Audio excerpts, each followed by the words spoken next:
Алиев жана Азиз Чокморовдор иштеп жатышат. Урматтуу угармандар, Евразиялык экономикалык биримдик өлкөлөрүнө экспорттун көлөмү көбөйдү. Кыргызстанда чыгарылган айыл чарба азыктарына биримдик өлкөлөрүнө суроо талап жогору. Ал жака жашылча жемиштер, жаңгак, балык, бал, сүт азыктары, кийим-кече жана өндүрүшкө керек болгон чийки заттар чыгарылат. Ири интеграциялык уюмдагы мүмкүнчүлүктөр менен шарттар жана натыйжалар тууралуу биз бүгүнкү уктуруубузда сөз кылалы деп турабыз. Урматтуу угармандар, эгерде сиздерде ушул багытта кандайдыр бир сурооңуз, сунушуңуз, пикириңиз жаралып калса, бизге телефон чалсаңыздар болот. 0312 39 21 90, 0502 39 21 90. Facebook'тагы биринчи радионун баракчасына дагы көрүп угуп суроолоруңуздарды калтырып койсоңуздар болот. Бул теманы талкуулаш үчүн студияга конокторду дагы чакырганбыз. Мен аларды тааныштырып өтсөм, Экономика жана коммерция министрлигинин Евразиялык экономикалык биримдик менен иштөө бөлүмүнүн башчысы Мукаев Нурсултан Айдарбекович, саламатсызбы? Экономика илимдеринин доктору, профессор, эксперт Абдырав Төлөнбек Абдырович, саламатсызбы? Саламатсызбы. Мынакей алгач сиздерге ыраазычылыгыбызды билдирип кетели. Ушунча ишиңиздердин көптүгүнө карабай атайын убактыңыздарды бөлүп, биздин угармандарга ойлорубузду бөлүшөлү, маалыматыбызды берели деп келип жатасыздар. Ыраазычылык билдиребиз. Анда биз суроолорубузду баштай келсек, мынакей Нурсултан Айдарбекович, Евразиялык экономикалык биримдик өлкөлөрүнө экспорттолгон товарлардын көлөмү 2 эсеге чейин көбөйгөнүн бай билдирип жатышат. Ушул жерден быйыл кандай көрсөткүч менен чыгып жатабыз? Маалымат берип кетсеңиз, экспорт канчага жетти? Саламатсызбы, урматтуу угармандар. Туура ушул эми салыштырганда негизи 2021 жыл менен салыштырып атышат да. Себеп дегенде ошол экономикада санаганда ошондой болуп калат да. Мисалы биринчи 10 айда жалпы Кыргызстан башка мамлекеттер менен соодалашканда жалпы суммасы 3 миллиард 820 миллион АКШ доллардан өстү. Бул жерде өсүш 39%-ды түздү 21 жыл менен салыштырмалуу. Экспорт тармагы ошол жерде 1 миллиард 260 миллион долларды түзгөн. Ошол сиз айткандай 2 эсе 1,9 пайыз түзгөн. Ал эми ошондой эле импорт тармагы дагы өстү, 2,5 миллиард АКШ доллардан ашып кетти. Өсүштү ошондо 23%га жакындады. Уруксат берсеңиз, мен ар бир мамлекет боюнча дагы өзүнчө айта кетейин. Ошол калган 4 мамлекет менен. Албетте биринчи ошол бизде Орусия Федерациясы менен ошол биринчи 10 айдын ичинде жалпы соода жүгүртүү бул 2 миллиард 760 миллион долларды түзгөн. 21 жыл менен салыштырганда ошондо 52%дан да ашып кетти. Бул өтө жакшы көрсөткүч деп санасак болот. Ал эми ошондой эле экспорт тармагы бул 861 миллион доллар, импорт бул 1 миллиард 900 миллион доллар АКШ түздү. Экспорт ошондо 2,5 эсе өстү, импорт болсо 28%га жакын түздү. Бул жерде эми экспортто Кыргызстандан Россия Федерациясына бул жеңил өнөр жай тармагы, кийим, ошол тигүүчү заттар, бут кийим, азык түлүк, ошондой эле сүт азыктары өтө жакшы дагы өзүнүн күчүн алып келип жатат. Лом, металл тармагы дагы.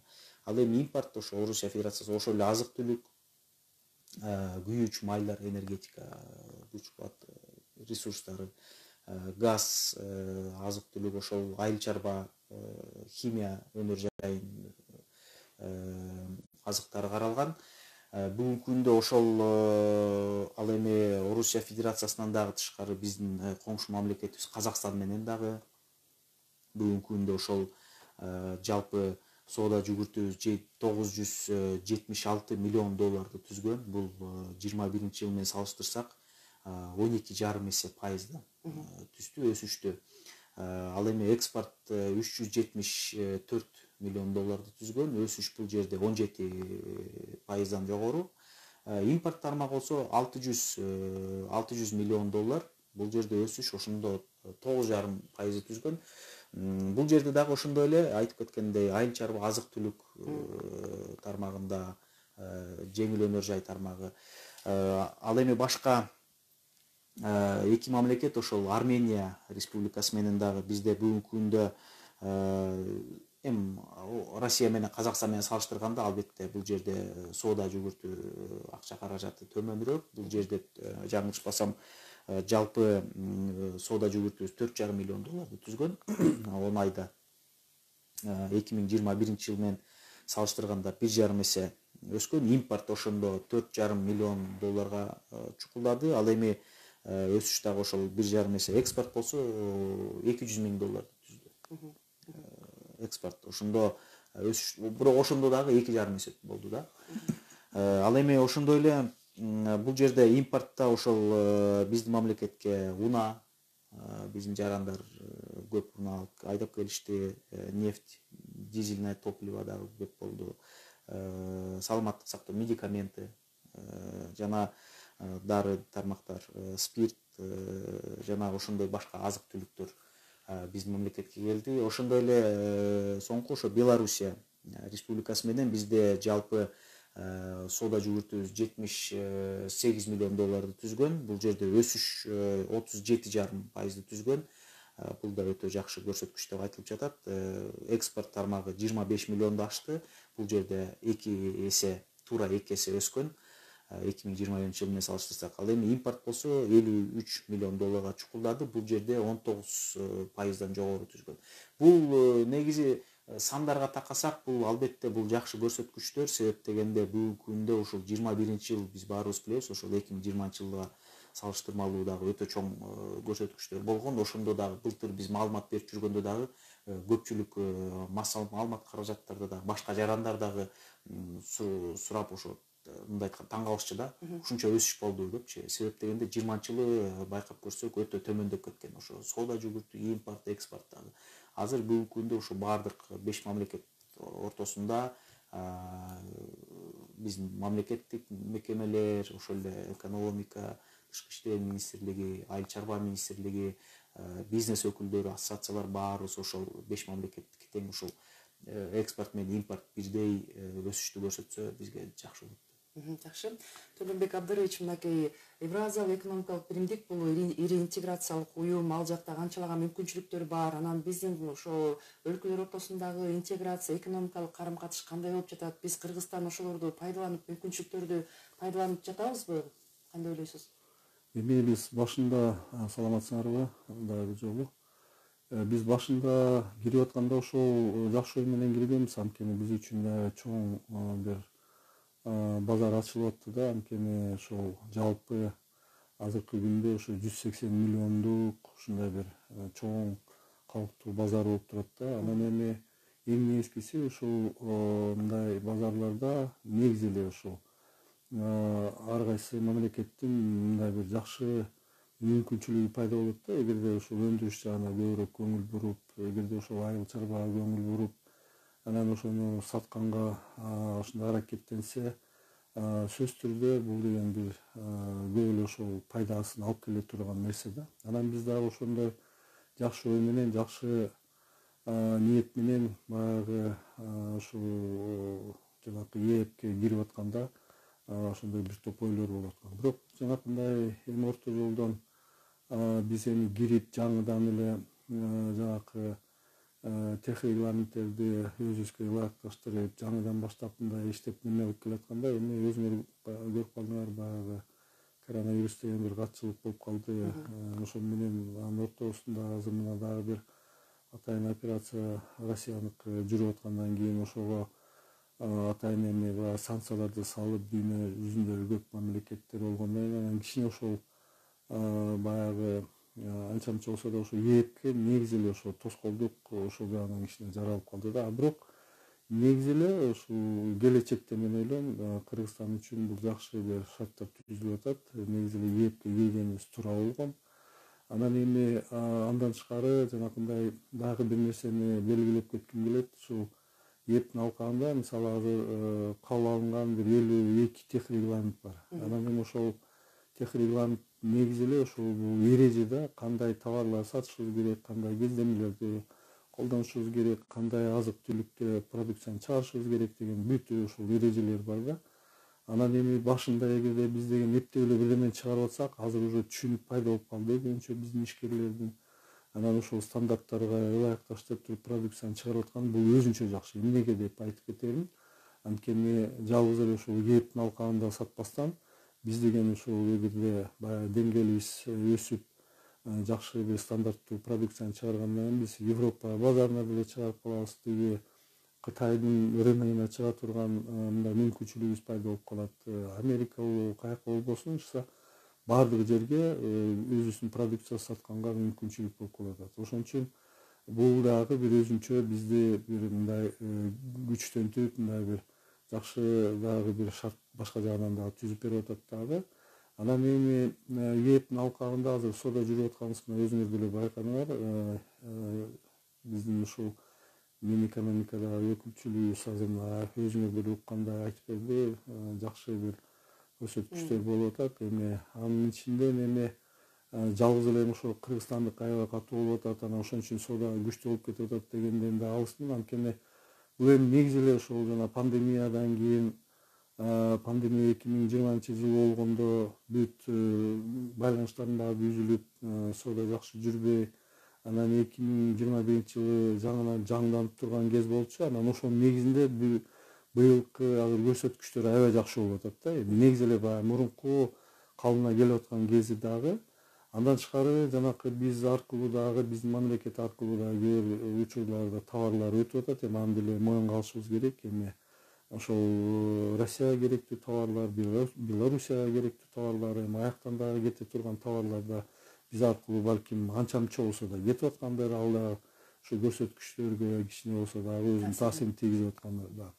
А бирок негизи эми жалпы ошол биздин ишкерлерибиз, анткени мына 2 жылдан бери байкап атабыз, ошол кабинет, министрлик кабинети дагы, президент дагы ошол канча жанакындай ишкерлерге атайын бир шарт түзүп берүү боюнча, мисалы президенттин эле канча бир 2 жарлыгы, 3-4 жарлыгы эсимде чыкканда, ошол жана ишкерлерди колдоо, ишкерлерге көмөк көрсөтүү, текшерүүлөрдү токтотуу деген боюнча, инвестицияларды тартып келүү деген боюнча. Андан тышкары биякта деген дагы бир мурун эгерде биз байкап көрсөк, көмүскө экономикабыз аябай көп эле көрсөткүчтөрдө жүрчү да. Биз эми өкмөт өзү эле айтчу 30%га чейин деп. Негизи эле ошол көз карандысыз изилдөөчүлөр алардын бир 60-70%га чейин дечү да. 50% десе деле бир топ көрсөткүчтөр да. Анан мына саналиктештирүү багыттары катуу азыр мындай кирип атканы биз байкап атабыз дагы. Ошол ККМ болобу, жанакы электрондук жана кагаз жүрүү боюнча, жанакы фискализация, жана салык процедураларынын фискализациясы, жана башка ушундай жана бажынын өзүнүн жана жүрө турган иштери дагы ошол саналиктештирүү багытына түшүп аткандан кийин көп нерселердин баардыгын ачыкка чыга баштагандан кийин бул дагы бир көрсөткүч катары деп десек болот. Анткени ошол бизнесте балким көмүскөдө балким жүрсө мурун акындык менен бир сүйлөшүү жолдору менен башкача кылып атса, эми азыр жок, ошол саналиктештирүү процессинде ачыкка чыгарып, анан ошолорду көрсөтүп, ошон үчүн да көрсөткүчтөр дагы көп атат. Негизи эле ошол өкмөттүн өзүнүн жана жасап аткан иштери мен айтам натыйжалуу болуп атат. Анткени өзүңөр деле көрүп атасыңар, бюджетке канча каражат дагы түшүп атат, бул жагынан иштер болуп атат. Эми мен ойлойм, бул ээптин алкагында азыр биздин ишибиз жүрүп атканы эң негизгиси жакшы бир көрсөткүчтөрдүн бири болуп атат. Мына биздин кабинет министрликтин төрагасы өзү деле белгилеп кетти, баягы ээп менен бүт министрликтер чогулуп, башчылар чогулуп турганда.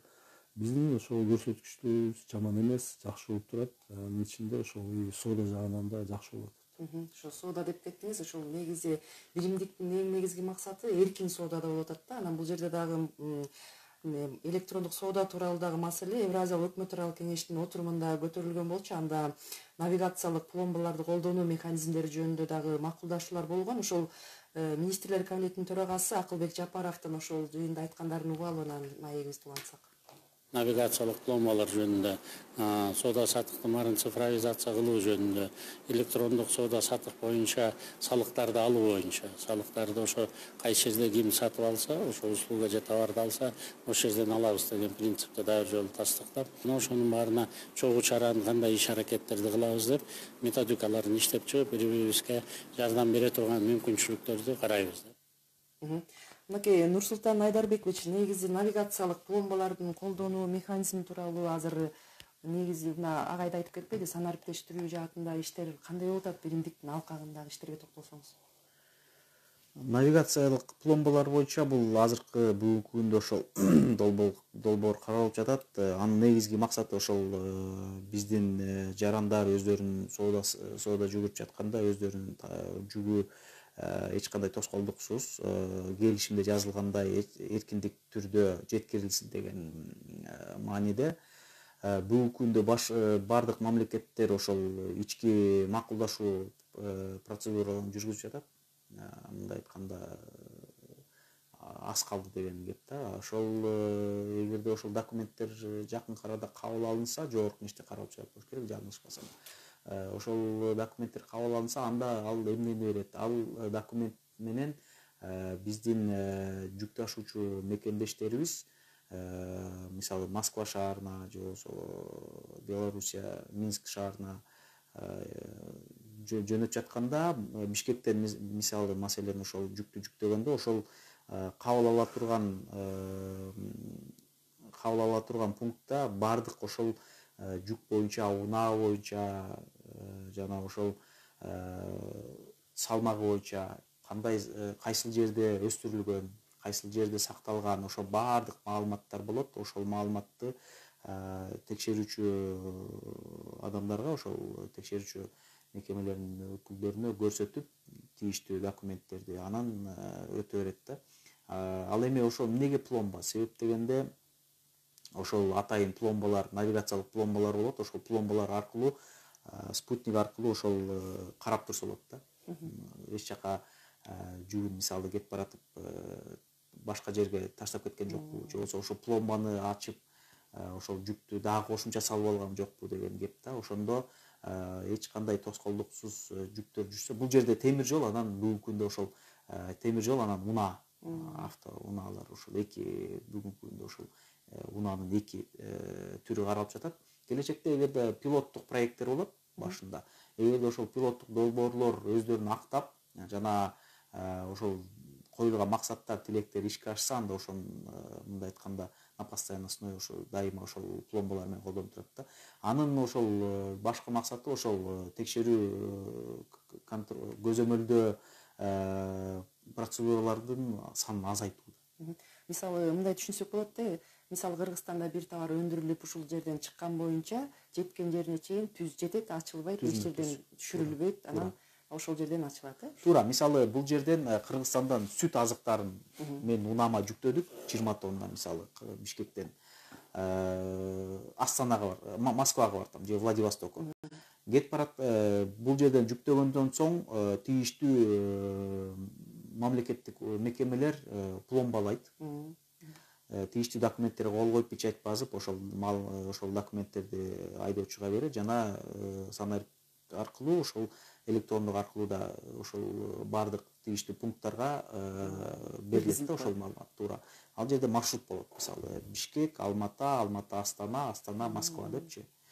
Же болбосо Питер болсо Москва, ортосунда Тверь, анан Петербург депчи, ошондой маалымат берилет. Жеткенге чейин, жеткен соң ошол тийиштүү органдын өкүлдөрү ошол чек арадан кирип баратканда ошол пломбаны чечип алышат да. Чечип алган соң ошол протокол да түзүлөт. Эч кандай пломба жулунбаптыр, пломба эч кандай тийилген эмес, туура. Ошол повреждение болгон эмес, пломба ачылган эмес, жүк ошол салынган бойдон түзмө түз келди депчи. Жакшы, мынакей Төлөнбек Абдырович, мынакей ушундай жол менен дагы баягы ортодо көбүнчө Кыргызстан көбүнчө эле эркин сооданы жактап келет да. Көбүнчө чек ара маселелери да бизде да билесиз да, кошумча ишкерлерге түйшүктөр жаратып келген. Анан ушул өңдүү дагы кандай чаралар керек ушул чек арада көйгөйлөр жаралбаш үчүн? Эми силер жанакындай жеңил өтсүн, мындай тоскоолдуксуз болсун деп атсаңыз туура. Бул деген башынан баштап эми негизи эле бул жана көбүгө эмнеден пайда болуп чыгып калат. Эми мен айтып атпаймынбы, ар кайсы мамлекет биз деген ар кайсы мамлекет ушул өзүнүн жанакы ишкерлерин коргоо үчүн, анан өзүнүн экономикасын коргоо үчүн баягы көп эле бир ар кандай чараларды көрөт дагы. Анан эми бул ЕЭПке биз киргенибиз дагы Казакстан болобу, Россия болобу, алар деген эми баары деле өзүнүн жанакы ишкерлери бар да, аларга да көңүл буруп туруш керек. Анан биякта деген көңүл буруп туруш керек дегенде бул эмнеде көрсөтүлөт да, ушундай аткезчилик менен товарлар келбесин, арзан баа менен келип туруп жанакындай атаандаштыкка алдын ала мындай кыйынчылык жарата турган ушундай продукциялар болбосун деген ар кандай ушундай нерселер бар да. Анан эми орто жолдон эми туура эми биз деле эми мурун аракет кылгандыр, бизде баягы мурунку жанакындай аткезчилик менен товарлар ташып жүргөндөр деле болгон жок эмес деп айтам да. Анан эми бул мисалы башка мамлекеттер үчүн биз деген бир жакшы шарт түзүп беребиз да, булар аткезчилик менен келип товарлар ташыйт экен деп туруп эле бизге андан кийин эле текшерүүнү кылып эле ушундай бир ишенбестик көрсөтүп эле ушинте беришет да. Анан эми азыр туура могу электрондук жана пломбаларды киргизгенден кийин атайын ушундай жанакындай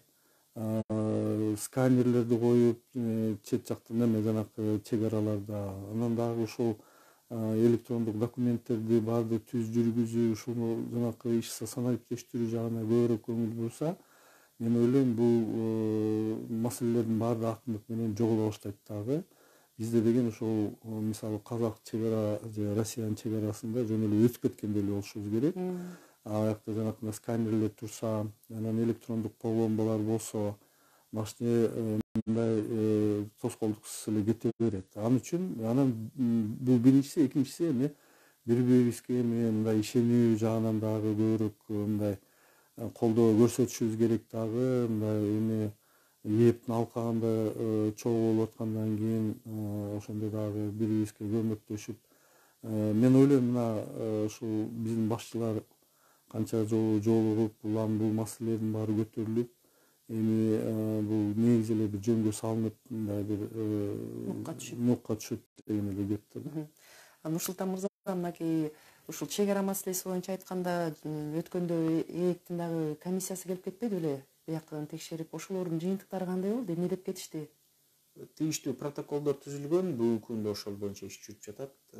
Себеп дегенде ал жерде эми дайыма эле боло бербейт да. Мисалы ошо комиссия келип калса, балким ошол тыгындар болбой калат. Ошондой да ошол тарапты да карашыбыз зарыл да. Ал эми ошол туура сиз айткандай комиссиянын да өкүлдөрү келген, жаңылышпасам министр келген болуш керек эле. Тийиштүү протокол кабыл алынып, Кыргызстандын жана Казакстандын дагы башка мамлекеттердин дагы өкүлдөрү болгон, ошолор кол коюп эми келишимге келишкен, ошо тыгындарга жол бербейбиз депчи. Азыр чек арада жакшы абал да? Азыркы учурда эч кандай тоскоолдуктар жок. Төлөнбек мырза, мынакей Евразиялык экономикалык биримдик абдан чоң базар, жакшы мүмкүнчүлүктөрү бар, ал жактан кенен соода кылса болот. Сиз айткандай башка өлкөлөргө деле биз даяр болуп калат экенбиз товарларыбызды чыгарганга. Бирок эмне себептен коңшу өлкөлөр айрымдар жок уюмда? Жок, эмнеге мына карап көргүлөчү, алар деле эми убагында мындай кире турган астында мына биз 5 мамлекет кирип калдыкпы. Эми калган болсо мына Өзбекстанда киребиз деп турушат, алар деле азыр даярданып, анткени бизде мындай болуп калды да, башында кирип аткандачы, аякта деген ошондой эрежелер аябай жөнөкөй болчу да. Анан биз кирип туруп, анан бири-бирибиз менен жанакы сүйлөшүп алып, анан мондай регламенттерди иштетели, мындай иш кагазын мындай кылалы, мондай мыйзамдарды киргизели, бажы кодексин киргизели деп башынан баштап сүйлөшүп ушу кире баштадык 2015-жылы. Андан бери мына киргенден бери эмне элестетип көргүлө, бүгүнкү күндө уже 52 тех регламент иштеп атат. Андан тышкары дагы жанакы бажы кодекс иштеп атат. Андан тышкары дагы бир топ ар кандай жанакындай укуктуу мындай бир нормативдик жанакындай документтердин баардыгы уже ишке ашып калган. Анан башка бир мамлекет кирейин дегенде баягы мурункудай биз жаңы эле баштап атканда мисалы кире албайт да, анткени ошол жанакы немеси дал келиш керек. Алардын шарты дагы да. Алар азыр ошол регламентке ылайык мындай өзүнүн документациясын, анан баягы бир процедураларын бүт азыр мына иштелип чыгып, анан кийин ооба макул, ооба силердики мына дал келип атат дегенден эле анан кире алганга эле мүмкүнчүлүгү болот. Мында азыр келе алып эле кирем деп кирип калса кире албайт да, мүмкүнчүлүк жок. Ошон үчүн мына азыр Өзбекстан болсо ал деле кирейин деп атат. Анткени мына ээп өзүнчө иштеп, өзүнчө мындай неме эмне мына карап көрсөңөр, ээптин бул деген ичинде дагы бир өзгөрүүлөр, чоң өзгөрүүлөр болуп атат да, процесстер болуп атат. Мисалы мына ээп жалгыз эле ошол Белоруссия, Казакстан, Кыргызстан, Армения эмес эле уже жанакындай үчүнчү өлкөлөр менен иштей баштады. Жанакы эркиндик зоналар түзүлүп атат. Мына Вьетнам мамлекети менен, Иран менен, дагы башка Сингапур менен деген. Аякта уже соода жүрүп атат, аякта уже биргелешкен компаниялар болуп атат, аякта дагы технологиялар келип, иш жүрүп башталып аткандан кийин мына аны көрүп дагы бир 10 чакты мамлекеттер азыр тиги кезекке туруп ошондой бир эркин зоналарды ачып алып иштейли деп атат. Ал Кытай мамлекети, Индия мамлекети, анан кийин дагы бир топ мамлекеттер турат дагы, алар да иштейли деп, мына эми буюрса мына ушул сапар келгенде Араб Эмираттары дагы кирели деп, алар дагы бир кол коюп мындай кагаздарга ушундай неме болуп атат да. Аякта дагы жаңы заманбап технологиялар бар, Кытайда заманбап технологиялар бар. Мен ойлойм ошон үчүн бекеринен азыр ээптин алкагында жанакындай кооперация, өндүрүш кооперациясы, айыл чарба кооперациясы деп бекеринен айтылбай атат да. Муну азыр бүт экономикаларды ошол ээпке кирген, анан ошол ээп менен иштеп аткан мамлекеттердин өзүнчө мындай бир шарттарды түзүп аткан кезде дагы бир келечекте ошондой бирилешкен бир топ компаниялар болуп, анан алар иштеши мындай уже аз эле болуп калды дегендей кеп да. Анан эми ушуга дагы мисалы Өзбекстан болобу, Тажикстан болобу, булар деген мурун баягы бер жакта туруп иштеп жүрүп, анан азыр алар дагы көп байкап атат, пайдасы көп болуп атат могу ээптечи, биргелешип иштеп. Анан эң эскиси ээпте дагы эмне маанилүү нерсе да, биякта деген ар кайсы мамлекеттин өзүнүн улут мыйзамдары, булар биринчи ушу үстөмдүк кылат да. Анан кийин эле анан ээптин кагаздары мындай баягы биргелешип сүйлөшүп, анан ошо ээптин алкагында мисалы калыптандырат да ар кайсы рынокто. Мисалы мына бул сапар келип туруп, жана газ рыногун калыптандыруу процессине дагы бир топ көңүл бурушту да. Анткени ошентип акырындык менен ар кайсы рыноктор түзүлө берет да. Анан ошон үчүн биз деген айтышыбыз керек, бул кызыктуу нерсе. Анан келечекте Өзбекстан болобу, Тажикстан болобу, алар дагы ошо кирейин деп турган мындай бир немеси бар, кызыктары болуп турат. Анан алар дагы кирет деп ойлойм да. Негизи анда биз айтсак болот экен да, Кыргызстан өз убагында мындай кирген экен да бул уюмгачы. Анткени сиз айтып атпайсызбы, канчалаган документтер пайда болуп кетти. Ошондуктан биздин өлкө азыр мындай жакшы позицияда экен да. Урматтуу угармандар, урматтуу меймандар, азыр бизде акыркы жаңылыктарга кезек берип туруп, андан кийин биз маегибизди улантсак.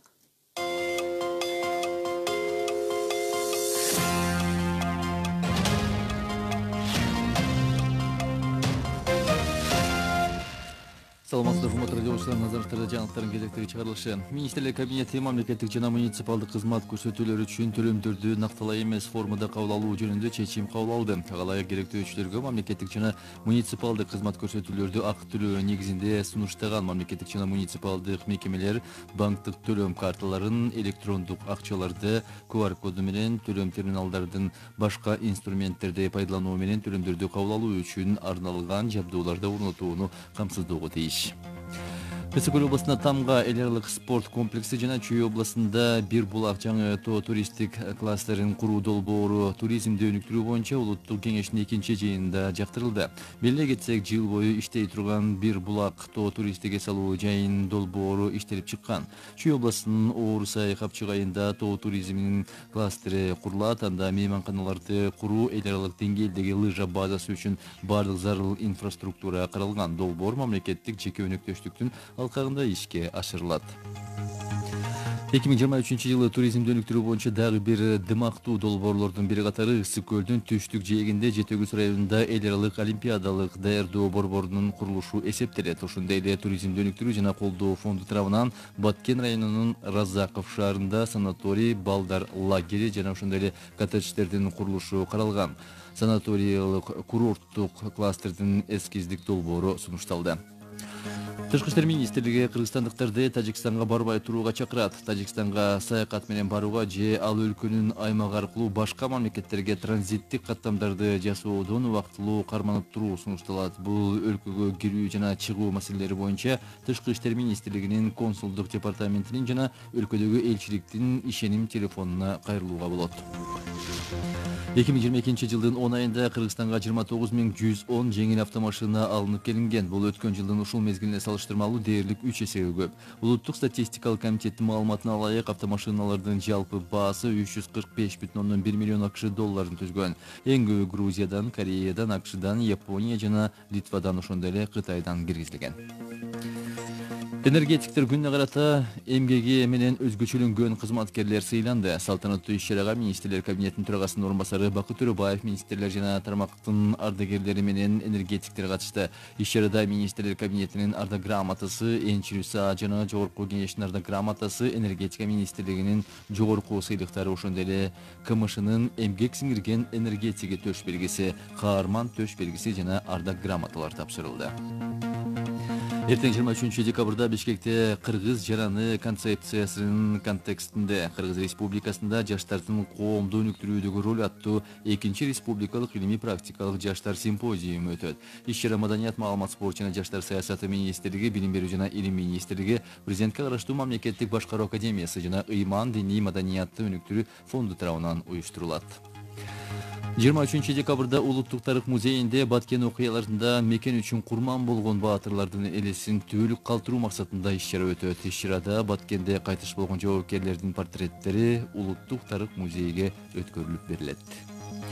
Гапар Айтиев атындагы Кыргыз улуттук көркөм сүрөт музейинде Мелис Исафуновдун «Ааламга жол айылдан» аттуу көргөзмөсү ачылды. Көргөзмөдө айыл турмушун чагылдырган графика жана живопись картиналары коюлган. Анда чөп чабык, жылкы, сарымсак талаас жана жайлоо бар. Аялдар тандырга токоч бышырса, эркектер эт бөлүштүрүп жаткан сүрөттөр коюлган. Сүрөтчүнүн бул жашоого болгон сүйүүсү урмат-сыйын сүрөттөрдөн көрүүгө болот. Сүрөтчүлөр союзунун мүчөсү Мелис Исафунов 1954-жылы Ысык Көл областында туулган. Көргөзмө 10 январга чейин уланат. Кыргызстандын каратэ-до боюнча улуттук курама командасы Ташкент шаарында өткөн Азия чемпионатына катышты. Бул тууралуу Дене тарбия жана спорт департаментинин басма сөз кызматы билдирди. Маалыматка ылайык, улуттук курама аталган чемпионатта 6 медаль, 2 алтын, 1 күмүш жана 3 коло медаль жеңди. Чемпионат кадеттер, өспүрүмдөр жана чоңдор арасында өтүп, 28 мамлекеттен 755 спортчу катышты. Эми валюталар курсу менен таанышсаңыздар, 1 Америка доллары 85 сом 67 тыйын, евро 91 сом 12 тыйын, рубль 1 сом 21 тыйын, тенге 18 тыйынга бааланууда. Синоптиктердин эртең күнгө берген маалыматы менен тааныштыра кетсек, эртең 23 декабрда Чүй областында түнкүсүн 4-9 градус суук, күндүз абанын температурасы 4 градус сууктан 1 градуска чейин жылуу болот. Ал эми Талас областында түнкүсүн 5-10 градус суук болсо, күндүз 4 градус сууктан 1 градуска чейин жылуу болушу күтүлүүдө. Ош, Жалал Абад жана Баткен областарында түнкүсүн 0-5 градус суук, күндүз абанын температурасы 2-7 градус жылуу болот. Ысык Көл областында түнкүсүн 5-10 градуска чейин абанын температурасы төмөндөйт, күндүз 2 градус сууктан 3 градуска чейин жогору. Нарын областында түнкүсүн 14-19, күндүз 7-12, бийик тоо райондордо түнкүсүн 21-26, күндүз 7-12 градус суук болот. Эртең Бишкек шаарында түнкүсүн кар жаашы мүмкүн, күндүз жаан-чачын күтүлбөйт. Батыш тараптан ылдамдыгы секундасына 4-9 метрге чейин жеткен шамал болуп турат. Абанын температурасы түнкүсүн 5-7 градус суук болсо, күндүз 1 градус сууктан 1 градуска чейин жылуу болот. Урматтуу угармандар, бүгүн биз негизги маселеде Евразиялык экономикалык биримдик өлкөлөрүнө экспорттун көлөмүнүн көбөйүүсү жана деги эле биримдиктеги мүмкүнчүлүктөр менен шарттар тууралуу сөз кылып жатабыз. Биздин уктурууга экономика жана коммерция министрлигинин ЭЭП менен иштөө бөлүмүнүн башчысы Мукаев Нурсултан Айдарбекович жана экономика илимдеринин доктору профессор Абдыров Төлөнбек Шакировичтер катышып жатышат. Белгилей кетсек, быйыл Евразиялык экономикалык биримдигине Кыргызстан төрагалык кылып, бул вазыйпаны ийгиликтүү Россияга өткөрүп берди. Бишкекте Жогорку Евразиялык экономикалык кеңештин жыйынтыктоочу жыйыны президент Садыр Жапаровдун төрагалыгында өтүп, интеграцияны бекемдөөгө бир катар кадамдар дагы ташталды деп айтсак болот. Саммиттин алкагында экономикалык багыттагы жана биримдиктин ишмердүүлүгүн жөнгө салуучу бир катар документтерге кол коюлду. Бул багытта азыр мамлекет башчынын сөзүн угуп алып, андан кийин маегибизди улантсак. Мы утвердили основные направления международной деятельности Евразийского экономического союза на следующий год. Келерки жылга Евразия экономикалык биримдигинин эл аралык ишмердүүлүгүнүн негизги багыттары бекитилди. Ошондой эле Бириккен Араб Эмираттары менен соода жаатында макулдашуу түзүү боюнча сүйлөшүүлөрдү баштоону чечтик. Салыктык башкарууну жөнөкөйлөштүрүү жана электрондук кызмат көрсөтүү чөйрөсүндө бизнес жүргүзүүнү жеңилдетүү боюнча бир катар иштер жасалгандыгын белгилеп кетейин. Биз Евразия экономикалык биримдиги жөнүндө келишимге электрондук түрдө кызмат көрсөтүүгө кыйыр салыктарды алуунун тартибин аныктоо бөлүгүнө өзгөртүүлөрдү киргизүү тууралуу протоколго кол койдук. Уюмдун алкагында биримдиктин ички рыногундагы тоскоолдуктарды жоюу маселелерине өзгөчө көңүл бурулууда. Биз аталган маселени дыкат талкуулап, бул багыттагы ишти күчөтүүнү макулдаштык. Мындан тышкары биримдигибиздин ишмердүүлүгүн жөнгө салуучу бир катар документтер бекитилди. Кабыл алынган чечимдер өтө татаал шарттарда евразиялык интеграцияны бекемдөөгө олуттуу салым кошот деп бекем ишенем. Желаю российской стороне больших успехов в этой ответственной миссии. Нурсултан Айдарбекович, биз Кыргызстан 2022 жылы ийгиликтүү төрагалыкты Россия тарапка өткөрүп берди. Анан ушул багытта сөзүбүздү улантсак, кандай жыйынтыктар болду? Мына жакында эле жыйын дагы болуп өттү. Кандай документтерге кол коюлду? Ушул багытта маалымат берсеңиз. Баарыбызга белгилүү болгондой, ошо 9-декабрда ушул жылдын соңку, мындай айтканда, Кыргызстандын жетекчилигинин жыйналышы болду. Өлкө башчылардын. Ошол өлкө башчылардын бардык өлкө башчылар ошо Кыргызстандын жетекчилигин жакшы баа коюп, мындай айтканда макташты да. Бул албетте бардыгыбыздын жетишкендигибиз, себеп дегенде биздин мамлекетибизде көптөгөн иш-чаралар болуп өттү, көптөгөн маселелер чечилди.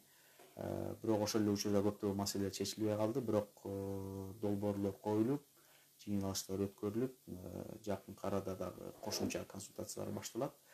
Ал эми маанилүү маселелер боюнча айта кетсек, ошол 23 жылдын бюджети бекилди.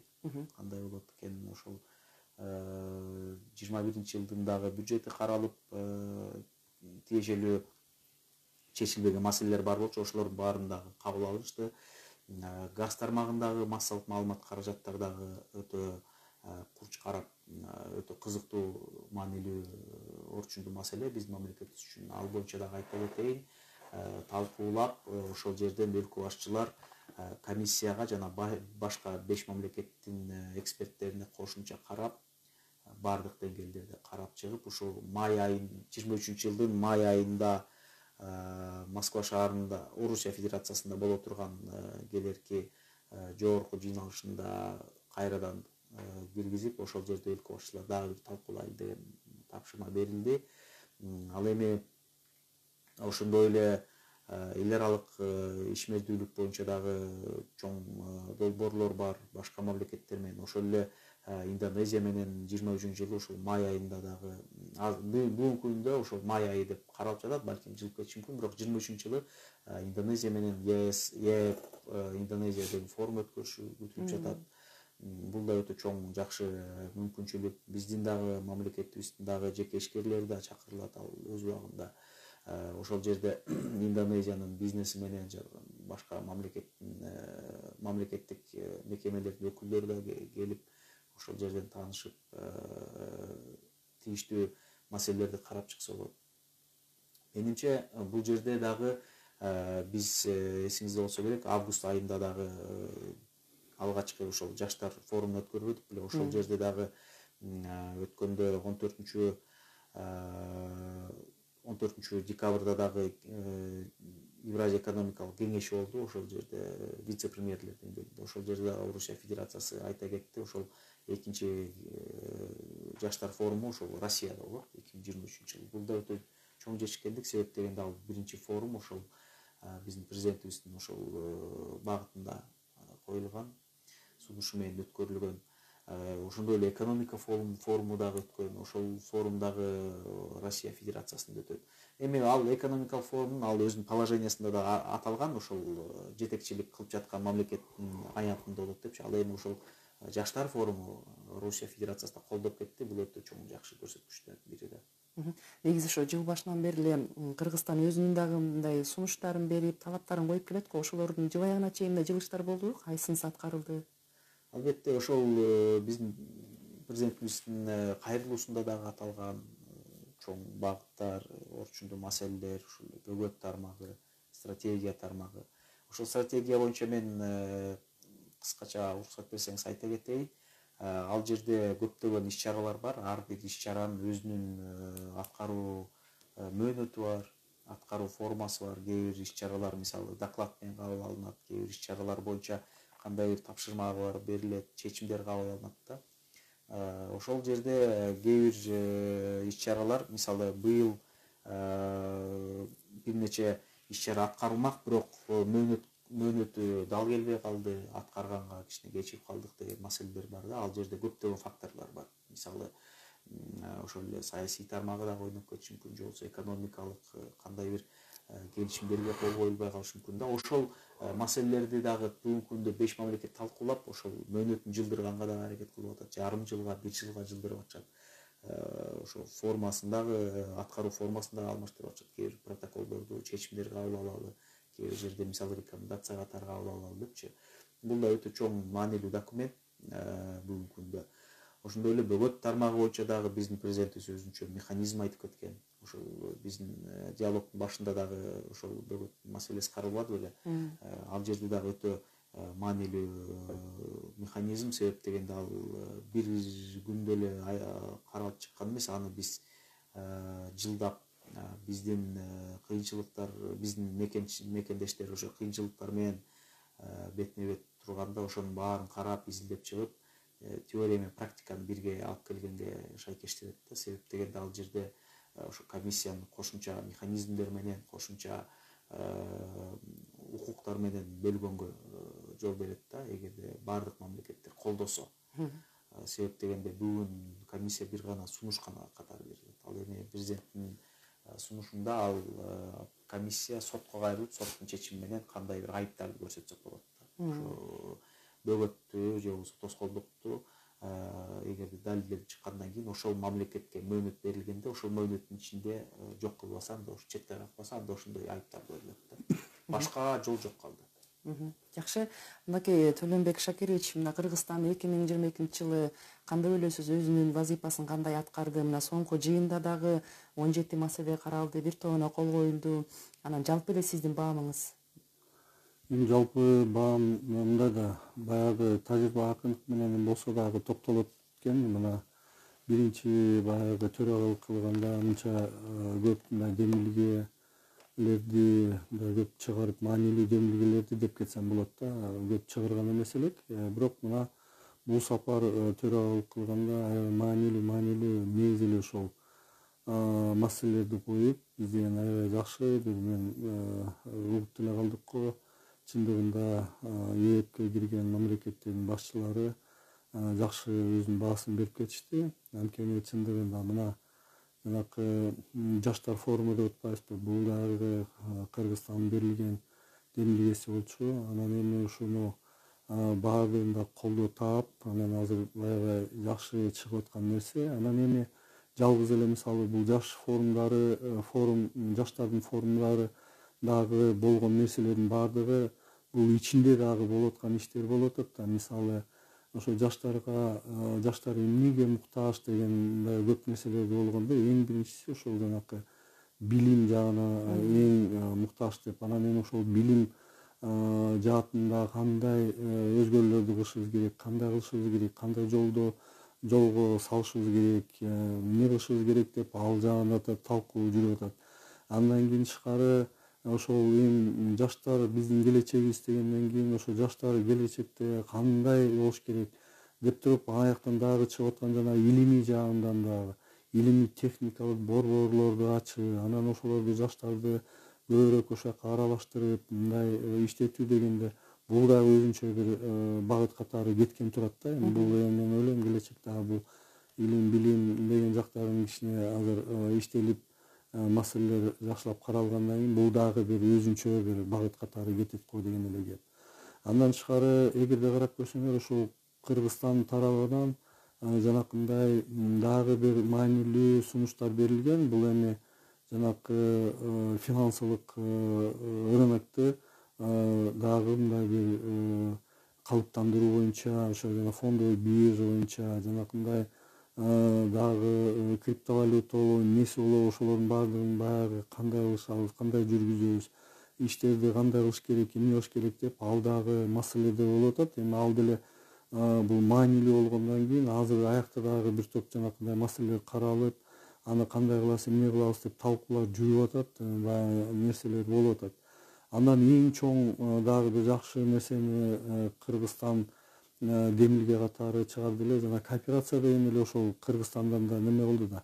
Бул жана өндүрүш кооперациясы, жанакындай айыл чарба ишканалардын кооперациясы деп мына эми бул сапарда каралып, мына эми ээптин алкагында жана ээктин алкагында азыр дагы бир комиссия түзүлдү. Именно ошол жана кооперациянын жолдорун караганы, кандай кылыш керек, эмне кылыш керек, кандай кагаздарды коюш керек деп. Бул эми бул дагы бул жанакы Кыргызстан тараптын сунушунан кийинки баягы жасалып аткан иштери да. Мен ойлойм бул дагы азыр бир топ жанакындай кагаздар пайда болот, мисалы документтер.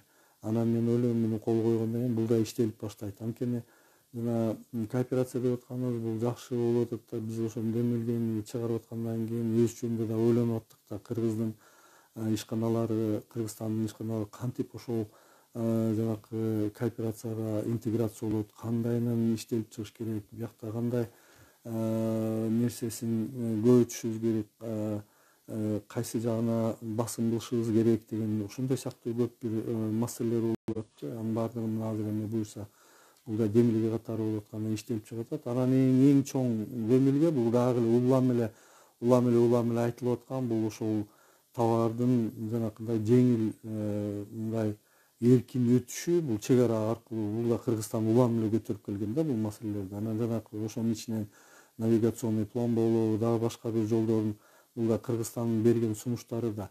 Анан эми Кыргызстан канча уже берип аткандан кийин бул сапарга байкап турсам, Казакстандын президенти келип өзү уже бул товарлардын неме эркин өтүшү керек, андай деп ал уже мындай сүйлөп калыптыр да. Эми бул Кыргызстан тарабынан жанакындай берилип аткан сунуштар, ушулар баягы ишке ашып атканы ошол натыйжалуулугу ушундай көрүнүп атканы байкалып атат да. Анан эми мен ойлойм негизи эле эми биз мындай күтпөшүбүз керек да. Биз сунуш бердик, анан ал сунуш ишин ашып эле эртең эле иштеп кетет, баардыгы болуп кетет дегенден алысыраак болушубуз керек. Анткени эң негизги ошол кандай сунуш болбосун аны жакшылап туруп иштелип, анан кийин ал деген жакшылап туруп ар кайсы жагынан талкууланып, анан кийин ишке ашып атканда эмне тобокелдери бар экен, кандай жагына көбүрөөк басым кылышыбыз керек, канча каржылоо маселесин кантип чечишибиз керек, анан кимдер ал ишти ашырыш керек,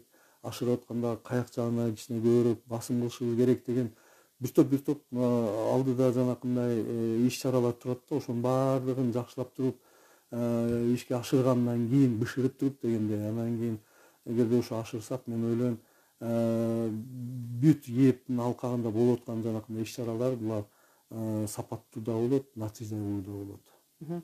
Жакшы, Нурсултан мырза, мынакей жанада белгиленип кетти, бул уюмга башка мамлекеттердин кызыкчылыгы, документтердин көбөйгөнү, анан мына өткөндө Сауд Арабиясынан менен дагы бир эме болду. Ушул багытта маалымат берип кетсеңиз, кайсы тараптар биз ушул уюмга кызыктарлыгын билдирип келишет, кайсы тармакта соода алака жүргүзүү жагы каралып, келечекти айтып жатам.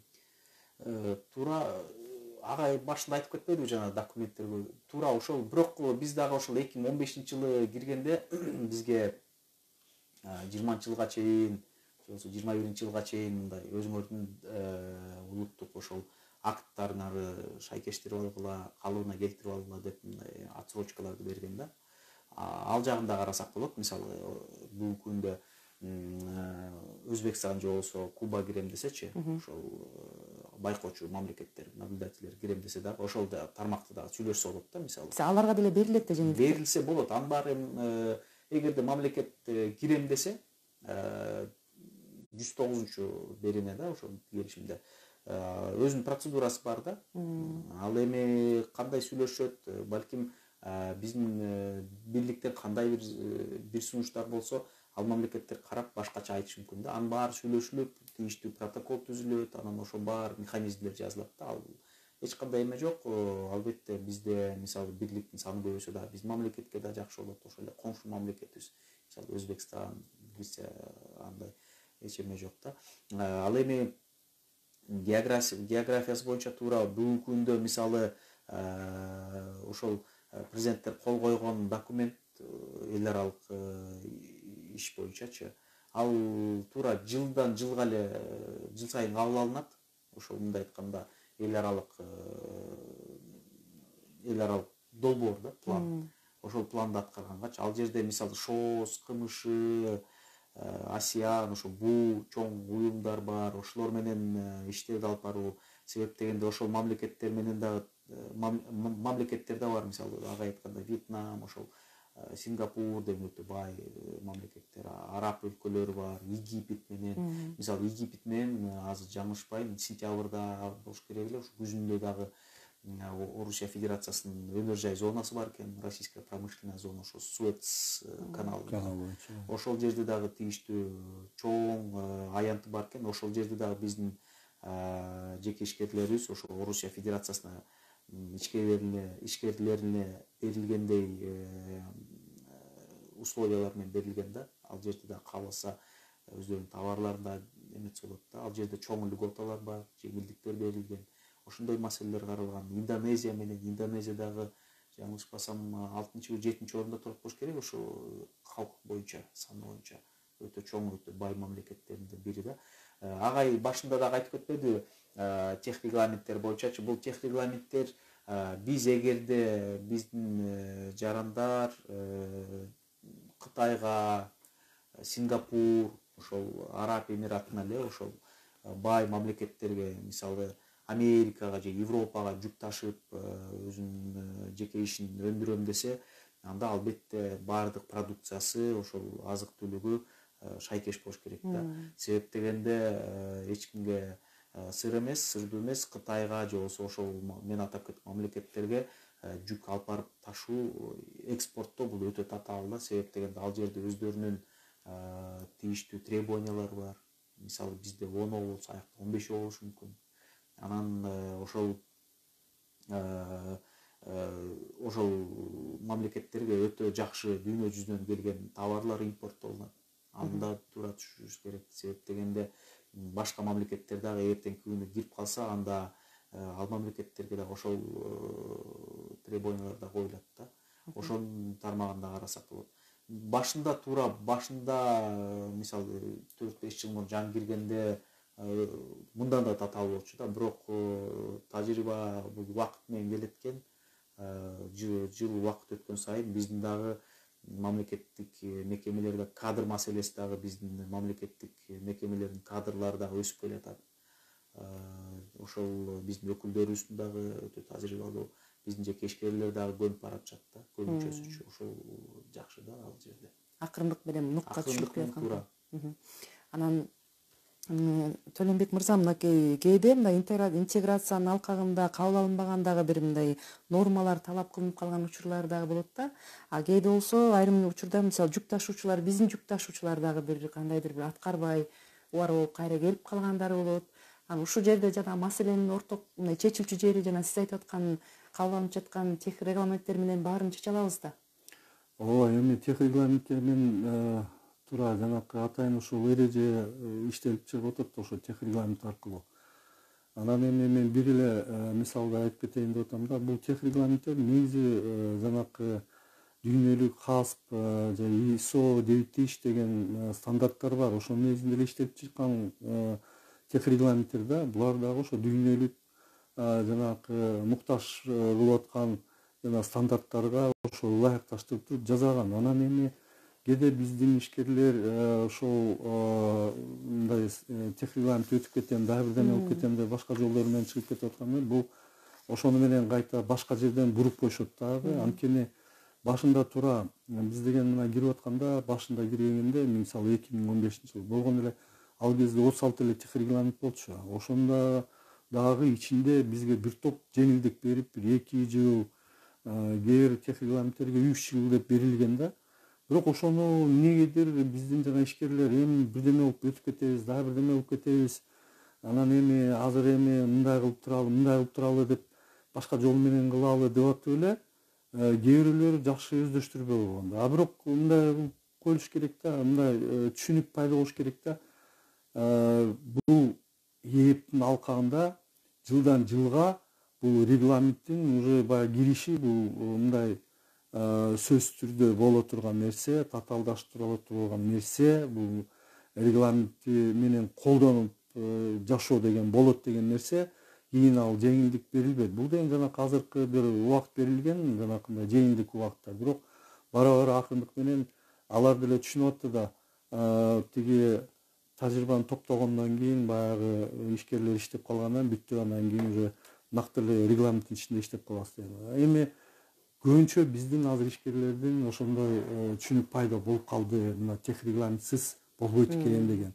Көптөрү бар. Эми анча ичинде бардыр жанакындай убагында сертификатты албай коюшот, тиги товарын тигинде өткөрбөй коюшот, тех регламентке ылайыктуу бир жактарды жазабай коюшот. Анан кайта эле ошол келгенде эле текшерүү өтүп атканда эле ошонун баарын көрүп коет да, кайта буруп салышат. Жок, биз киргизе албайбыз андай продукция. Ошондон өздөрү анан кыйынчылыктар тартып аткан кез. Бирок мен айтып атпаймынбы, көбүнчө азыр ошол түшүнүк пайда болуп калды. Азыр тех регламентти киргизип мындай продукцияны чыгарып аткандары дагы бул биз үчүн аябай жакшы. Анткени биз деген келечекте айтып атпаймынбы, ошол эле тех регламенттин эрежелери менен биз эгерде иштей баштасак, эми айырмасы эми анча болор. Эми мисалы Кытайга деле сатсак же башка Европага сатсак дагы. Бирок негизи эле базасы ошол эле. ХАСП ISO 9000 эле болгон стандарттар. Анан эми эгерде биздикилер мына ошол менен үйрөнүп, жакшылап туруп, өздөштүрүп алып, товарларын ошо алып барганга мүмкүнчүлүктөр пайда болуп калса, бул башка мамлекеттерге чыкканга да болуп калат. Ошон үчүн мен айтам, бул ээп биз үчүн аябай жакшы бир тарбия иретинде дагы, мындай бир чоң биз үчүн сыноо катары дагы ошону өтүп атабыз дагы. Анан бара мына биздин ишкерлер дагы үйрөнүп, мындай көп эле продукциялары жакшы чыгара башташты. Керек болсо мына ээптин рыногуна чыгарбастан мына Германияга деле алып кетип атышат, Кытайга деле чыгарып атышат, Европанын башка мамлекеттерине чыгарып атышат. Бул жакшы бир көрсөткүчтөр болуп келатат. Нурсултан мырза, мынакей сиз жаш адис катары ошол жакта иштешип атасыз. Эптеги биздин мындай айтканда башкы адисибиз болуп эсептелесиз. Анан мына уктуруубузда соңуна чыгып бардат. Сиз жеке эле жалпы түшүнүк агай белгилеп жатпайбы? Жалпы түшүнүк калыптанып келатат акырындыктан деп. Ишкерлерге, жалпы элибизге биз бул ири интеграциялык уюм менен каяка баратабыз? Бул эмне болгон келечек? Мындай кайрылып же айтып кетсеңиз, түшүндүрүп кетсеңиз. Туура, мен агайды толугу менен колдойм. Өткөндө дагы чогуу бир ой өрдөдөн катышып сүйлөшүп калганда ошондо эле мен түшүнгөм да, агай туура нерсени айтып атат депчи. Менимче, себеп дегенде бүгүнкү күндө ошол мамлекетибиз бирликке кирип, өлкө башчыларыбыз ошол бирликке көңүл буруп жатканы, мунун баары мен түшүндүрөт, мунун баары биздин мамлекетибиз ошол бирликтин ичинде көптөгөн жетишкендикке жетишет деген ойдо. Агайдын сөзү жакты тарбиялап депчи. Себеп дегенде мен аны айта албай аткам, бирок туура ошол убакыт өткөн сайын ошол мындай айтканда в привычку кире берет да. Ошол тарбиялап, документтерди туура карап, мен жаш дедиңиз, менден кийин да келгендер дагы ошого көнүп калышат да. Мунун баарын эмнеден байкасак болот? Мисалы биздин дагы көптөгөн өкүлдөрүбүз бар ошо комиссияда иштеген. Өтө тажрыйбалуу адамдар, көбүн мен тааныйм. көбү менен чогуу иштешкенбиз убагында. Ошол адамдар дагы мисалы алар эми ал Москвага барганда эл аралык ишмер болуп калат, анан бир мамлекеттин талабын тарта албайт да, мисалы Кыргызстандыкын же Казакстан, Арменияныкынчы. Бирок ошол кадр маселеси дагы бүгүнкү күндө өсүп келатат да, потенциал. Себеп дегенде бизде эми Кыргызстанда адам ресурсун өтө баалашыбыз зарыл да. Себеп дегенде ошол кадр маселеси дагы бизде өтө маанилүү. Ошол мен ишенем, келечекте ошол азыр жаштар өсүп келаткан ошол форумга дагы катышып, ошон үчүн да форум максаты ошол болчу да. Биз эгерде иштеп, күнү түнү иштеп, койгон максатыбызды ишке ашырсак анда чоң жетишкендикке жетебиз. Жакшы, рахмат, ийгиликтерди каалайбыз. Сиздерге ушу эфирибизге келип, угармандар менен ой бөлүшүп, атайын кеңешиңизди берип, маалыматтарды бергениңизге ыраазычылыгыбызды билдирели. Урматтуу радио угармандар, негизги маселенин бул жолку чыгарылышында биз Кыргызстандын Евразиялык экономикалык биримдик өлкөлөрүндө экспортунун өсүүсү деги эле интеграциядагы биздин ордубуз тууралуу сөз кылдык. Биздин суроолорго экономика жана коммерция министрлигинин ЭЭП менен иштөө бөлүмүнүн башчысы Мукаев Нурсултан Айдарбекович жана экономика илимдеринин доктору профессор Абдыров Төлөнбек Шакировичтер жооп беришти. Биринчи радионун угармандары менен маанилүү жаңылыктар менен бөлүштүк деген тилекте уктуруубузду жыйынтыктайбыз. Уктуруунун режиссеру Максат Мамыралиев жана Азиз Чокморовдор болду. Саламатта туруңуздар.